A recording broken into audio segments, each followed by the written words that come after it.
Hey, I'm Noah Casella, I'm a registered dietitian, and in today's video, we're gonna talk about how to track your macros for weight loss. We're gonna use a 5-step process that's gonna get you completely set up for tracking macros. Let's talk about why we should even consider tracking macros, and I'm gonna give a personal perspective. There's a quote that I like, which is, what gets measured gets managed. As far as nutrition and human physiology is concerned, right, what we can measure the amount of food that we're taking in. We have a pretty good idea of the amount of calories that are in chicken breast. We have a good idea of the amount of calories that are in salad and all these other things. So, right, we can start to measure those pieces, and we can then start to manage those pieces.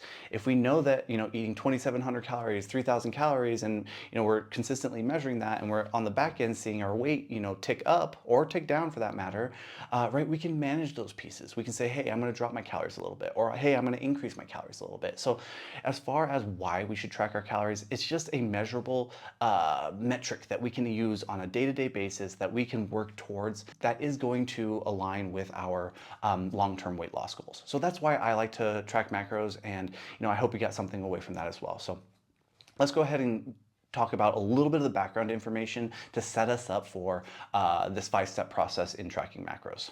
So what are macros? Macros is actually short for macronutrient, and when we look at the word macronutrient, that prefix of macro means large. This is in reference to the amount of these nutrients that we need, so we need a large amount of these nutrients. This is in comparison to micronutrients, which are your vitamins and your minerals, which we need a pretty small amount. So macros are your proteins, your fats, and your carbohydrates. These three we need a large amount of, and this is where we get almost all of our calories from. So for example, protein and carbohydrate both have about 4 calories per gram. So great, you eat 100 grams of carbohydrate, you get about 400 calories. Same thing with protein. You eat 100 grams of protein, you get about 400 calories from that 100 grams of protein. Then there's dietary fat. Dietary fat has 9 calories per gram, almost more than double of that of protein or carbohydrate. Now, each of these nutrients can be somewhat divided into their own little food groups. For example, proteins, right? We know that we can get that from like our animal meats, dairy, beans, legumes, nuts, and seeds also have some protein in them as well. When we look at carbohydrate, you can kind of isolate those to like whole grains, some carbohydrate in dairy in the form of lactose or milk sugars, and also fruits and vegetables are going to be good sources of carbohydrate. Finally, there's dietary fat, which is also going to be found in some animal proteins, normally found in saturated fat form. Probably too far for us to talk about today, especially for a beginner's guide for macro tracking, but nonetheless, you find them in some animal fats, but also we're going to find them in like avocados, nuts and seeds, cooking oils as well. And they all serve a little bit of a different purpose in our body. We know that protein is associated with building new muscle tissue, immune support, hair, skin, and nails. Then we have carbohydrate, which is kind of the primary fuel source that our brain loves and our muscles love. And finally, we have dietary fats, which are essential for building and repairing cells, such as our eyes or brain, and providing our body with a sustainable fuel source, which also can be stored as adipose tissue. Okay, let's talk about step number 1, which is apps and tools. These are the things that we're going to need to use in order to efficiently track our macros. So first and foremost, let's talk about apps. There are a slew of them out there. We've got like MyFitnessPal, we've got Lose It, we've got Cronometer. My favorite thus far is Cronometer. Has been a awesome tool, not only for me, but also my clients as well. It just has the most robust data bank of foods. So all the obscure kind of foods that are in King Soopers or Walmart, it's gonna have those foods in its data bank. In addition, it has a great interface, and it has this awesome nutrition report, which we'll dive in in step number 4 of this video. I would highly suggest using Cronometer as the tool of choice here. You can find a link down below. In addition to using Cronometer, I highly suggest getting some measuring tools as far as serving sizes are concerned. So you can use measuring cups, and I do suggest using those, but I highly recommend getting a food scale. This is just going to be the most accurate way to actually know how much you are consuming on a daily basis. So, and we're going to dive into how to use a food scale here in this video as well. So tools that we'll need are going to be Cronometer, We're also going to use a food scale and measuring cups. So you got those three things, you got step one done. Step number two, which is how to find your calorie and macronutrient goals. As far as your calories are concerned, this is where you're going to want to find your total daily energy expenditure. This is going to be the total amount of calories that you burn just day to day living your life. There are kind of two components to it. One is called your basal metabolic rate, which really is fancy for what does it cost to keep the lights on in the house. I like to use the term sleeping beauty, even for men. Think about sleeping beauty. She's just laying there. She's not moving. She's not doing a workout. Nothing. She's doing nothing. She's just alive and laying there. That's kind of the basal metabolic rate aspect. Then you have this other component, which is the activity factor. And it's these two combined, right? How much activity you have throughout the day, and then how much does it cost to keep the lights on. Both of those together are considered your total daily energy expenditure. Not going to go into a ton of detail here because honestly, you download Cronometer, that's going to walk you through that process in general. It's going to tell you, hey, how tall are you, male or female, how much activity are you getting, and what are your weight loss goals. So that is going to tell you how many calories you need. In addition, you can find these equations online pretty quickly. So I don't really want to waste your time or my time explaining how to find this amount of calories. It's pretty easy to find. And if you have any more questions, feel free to leave a comment in the comment section below. That being said, I did want to talk about another component, which probably you haven't heard about. It's this concept of like non-negotiable versus negotiables. Like where can we have some wiggle room and where can we not have some wiggle room? And so as far as non-negotiables are concerned, there are three there that I like to propose, which are making sure that you're hitting your daily calorie goal, whatever that ends up being for you, and then making sure that you are meeting your daily protein goal, whatever that ends up being for you, and finally making sure that you hit your daily fiber goal. Those are the three non-negotiables. If you hit those on a regular basis, you will see weight loss and body composition success or trajectory of success. As far as the negotiables, that leaves us with carbohydrates and fats. These are both energy sources. As long as we're getting some of them in our diet, it's not the end of the world if one's higher or one's lower. In fact, dietary preference seems to be a more important factor than actually meeting, the perfect macronutrient split or whatever it might be. So again, non-negotiables, calories, protein, and fiber. Negotiables are going to be carbohydrates and fats. And again, consider those, when you're thinking about this, what is the diet that I can adhere to best for the longest period of time? If it's a little bit higher fat, cool, run with it. If it's a little bit higher carbohydrate, cool, run with it. So that's where I'm going to leave our step two of finding our calories and macronutrient goals. For step number three is actually going to be looking at tracking and logging foods. And when we're looking at specifically for Cronometer and looking at logging foods, we're going to dive into that right now. My Cronometer account, and we're going to run through that. We're going to look at what some different foods are and how to log those. So there's kind of two ways that you can do this. There is one, which is you can search the food data bank for the item that you're looking for. There can be some confusion here and it can be a little hard. There's also an option for you to scan foods in, and that seems to be a little bit easier and can more or less be a little bit more accurate as far as the food product that you're eating. So as far as looking at the data bank, first and foremost, let's say we're having some Greek yogurt for breakfast.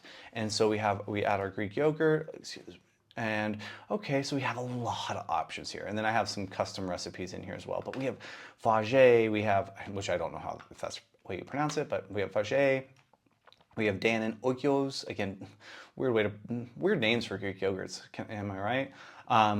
And then we have just like this non-fat plain, just general one as well. So you can see, okay, I don't know which one it is. Like, hey, this could get confusing pretty quickly. So while this is useful, you can kind of see some holes in this as well. So let's say I am doing the 000. I know that's what I have. I always have it. Cool. Let's say I do, 170 grams, or I have one container of it. So which is 5.3 ounces. And those are the little pre-portioned containers of Greek yogurt. They're normally about 5.3 ounces. So again, know that when you're logging these foods, I would say progress over perfection.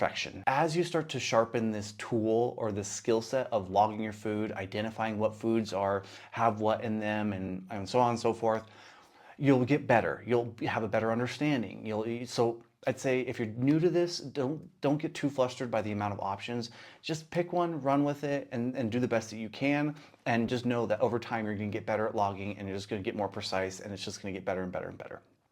Okay, so as far as looking up the food data bank, I would say one other component would be that I want to show you is just the different sources of these. So different countries will require food labeling. So for instance, the USDA requires food labeling, and you can look at what the USDA has as far as all of their foods. Or you can look at, I think this is Canada's, or this one's Canada's, one of the two. I forget which one's Canada's. This one, CRBD, might be that one. And then you can search all of those. So depending on what you want there, I normally just leave it on all and then just pick whichever one is closest to what I actually have in my fridge or cupboard. Okay, so for this feature, this is probably one of my favorite features, and it's actually free on the Cronometer app. Well, I think it's paid on the MyFitnessPal app. You'll have to correct me if I'm wrong. I haven't been on MyFitnessPal in a while, but it's one of my favorite things about this, right? You can quickly identify which actual food product you're using by just scanning the barcode. And so, for example, you can see here we did some Oikos Greek yogurt that I had in my fridge. It was just like a quick scan, boom, boom, boom, logged it, it was in there, right?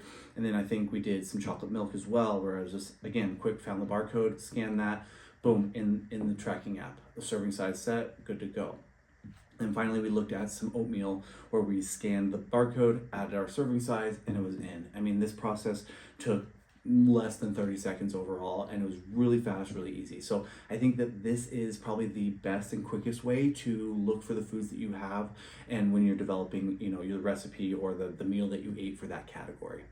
Okay, so we looked at the two ways that you can look up food and identify the foods that you have. Now, there's also something I'd like to mention here, which is the approach that you should take, or the approach that you can take as far as logging your food. I think there's two of them. There is the approach where you just, you eat the food and you log the food. You eat the food and you log the food. It's kind of like as you go, you're logging things. Now, this approach is great for, let's say, like if you're traveling and you don't have a meal plan set in place, or you're just kind of flying by the seat of your pants, but you still want to make sure that you're staying within your calorie budget, you're still meeting your protein goal, and you're still meeting your fiber goal. This is a great approach to kind of that, I don't want to call it winging it, because you're still tracking, you're still doing what you need to do, and you're still trying to take the approach there, but it really is, when it boils down to it, it's just kind of winging it. The cons of that aspect, though, are that you don't know, like at the end of the day, you might be like, holy smokes, I still have like 80 grams of protein today. I ate no protein today. So it's like, it's hard to know unless you have like meal goals. So if you're like, okay, I'm trying to hit 30 grams of protein per meal, or I'm trying to hit 40 grams of carbs per meal. So you don't get to the end of the night where you're like, holy smokes, I stayed within my calories, but I didn't get as much protein that I needed, or I didn't get as much carbs that I needed. So with that being said, when we're not traveling, when we can have some, staple meals, and we have a meal plan kind of in place, and we did some, due diligence. We maybe made a Sunday plan for our weekly meals, right? This is where I like to say is pre-logging your food. So maybe the day before, or even the Sunday before the week starts, you kind of go through and outline what you're going to have for the week and be like, okay, cool. Based on this outline, for breakfast, I was having Greek yogurt, fruit, and oatmeal. And then for lunch, I was having a turkey sandwich. And for dinner, I was having salmon, potato, and veggies. Okay, cool, but that does still leave me 40 grams short on protein, 30 grams short on carbs, and 15 grams short on fiber. So, right, you can then, from that, like, approach of like just having a little planning and preparation, you can go in and actually, cool, I need to add this food, I need to add this, I need to, have less of this to make sure that I'm actually hitting my numbers and staying within my ranges. So this is what I like to encourage for most people, especially if you're trying to do weight loss, because it's difficult. It's difficult to make sure that you're maintaining that calorie range, and it becomes even more difficult to maintain that calorie range if, let's say, you're only having Snickers bars, right? You're probably going to be pretty hungry at the end of the day and not going to be able to stay in that calorie range. If you take some planning and preparation where you are making sure that you're eating enough protein, you're eating enough fiber, right, it's probably going to also support that goal of staying within that calorie range, which all of that is going to in turn make sure that you hit your weight loss goals. Okay, so step number 4 is actually making sure that we're getting all the other nutrients that we need in addition to calories, protein, fats, and carbs. We're getting fiber, antioxidants, vitamins, minerals, everything that we need. And so let's jump back into Cronometer again, and let's look at my last week and seeing like, okay, where are the holes? Where could I have gotten more nutrition? And kind of give that example of what I'm talking about here. So making sure that you're getting all the nutrients that you need. And then after that, we'll talk about, how you can do this on your end and what are the foods that you should look for in order to do so. So let's jump into Cronometer real quick. Of course, this is what we've been focused on, which is the calories and the macronutrients. That is all kind of your energy and the big components, right? These are the big components. So your protein, carbs, and your fats. Now, there are a lot of other components, right? There are vitamins, there are minerals, there is fiber in our carbohydrates, there is lipids, so the type of lipids. Are we getting enough omega-3s? Are we getting too much saturated fat? Are we getting some trans fats in there that we shouldn't be? They're not available now, and are we getting enough protein? So this is what I'm referring to, and this is how we do that. So when we look at, like, let's say my nutrition report, we can pull the nutrition report for the last 7 days. What are the nutrients that I'm low in, missing, high in, whatever? And so we can go through this. I will say not everything is 100% accurate. Again, not all the nutrients are in here. Who knows? There might be some missing things in the foods that I chose. Nonetheless, overall pretty good. 95% of all my targets. These will also give me a little bit of cool. What's my immune support looking like? Okay, folate looks like my omega-3s was low for this day or for this week. Oh, I'm a little bit low in vitamin C, a few other things. We'll talk about that in just a minute. So, right, making sure that we're meeting all of our nutrients is really important, right? When we think about this, it's not just the calories, it's not just the macronutrients. Like, all of these other nutrients play an important role in making sure that we can mobilize fat tissue, making sure that we can lose weight, making sure that our brain's firing correctly. We just need these nutrients to run efficiently. And I'll talk about a few ways to do that here in just a minute, but just to give you a perspective, you can see, okay, looking like a little high in sodium for this week. You can kind of see, okay, that, right, you can go back, look at your nutrition. Again, what gets measured gets managed. This is the point. This is why this is so important. This is what I mentioned in the beginning, right? You can then take this information and say, hey, I can improve this here. I can stop eating out and in and out. I can start eating higher. Let's see, how did fiber do this week? Oh, we got plenty of fiber. More vegetables. Looks like I could use some more choline. I could have a few more eggs throughout the week, right? So you can go back through and start to manage some of these pieces and make little fine tweaks to your diet, and not have to overhaul everything, but make little fine tweaks based on the information that you're plugging in here. So again, this is why I suggest tracking, is because, right, what gets measured gets managed. All right, so for step number 5, it's all about accuracy and consistency. As far as accuracy concerns, it really boils down to accurately measuring and weighing your food to ensure that you are indeed eating that amount of calories, grams of protein, fats, and carbs from whatever ingredient you're using. Let's check out an example of that right now. So I have my little meal that I'm going to assemble here as an example to improve overall accuracy for you and give you a little bit more of a concept of, how can I make sure that I'm actually eating the amount that I'm actually trying to eat here. So first and foremost, I got my food scale here. Right now, I'm going to put my dish on it. I'm going to go ahead and tar that out to 0. So currently it weighs 0. You can look back. I'm going to put some Greek yogurt. This has been one of my favorite meals. We've got Greek yogurt and some peaches.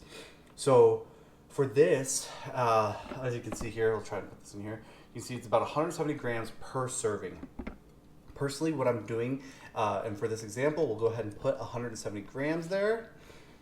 And so we'll mix that up a little bit and add, that's about 60 grams. 109, 122, 145.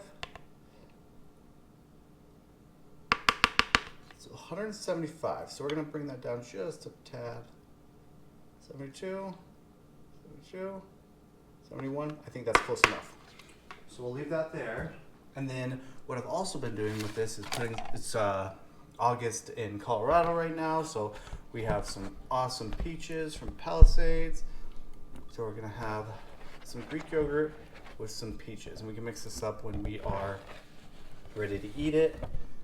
And that way, so awesome, I've got my 170 grams of Greek yogurt that I can go ahead and log in there using the barcode scanner. Then I have the peach, which is another 200 grams of peaches, 197, but we'll round up to 200 for just some even numbers here. So 200 grams of peaches with about 170 grams of Greek yogurt, which we can log and know the exact amount of protein, carbohydrates that are in this meal. In terms of consistency, it's really important to make sure that you are overall making sure that you're getting at least 5 days, maybe upwards of 7 days per week where you're actually measuring and weighing your food, accurately tracking it, right? And then seeing on the back end, am I losing weight? Am I not? And being able to manage from there. We even have that in the research as well. It seems though as if at least 70% of the food needs to be tracked to see the most benefit from that behavior of self-monitoring or tracking. So I would say being consistent, making sure you're tracking at least 5 days a week, if not really trying to shoot for 7. In addition, being accurate with your tracking by measuring and weighing your ingredients. There is no way you fail, period. This is the way you do it. No ifs, ands, or buts about it. Go get after it.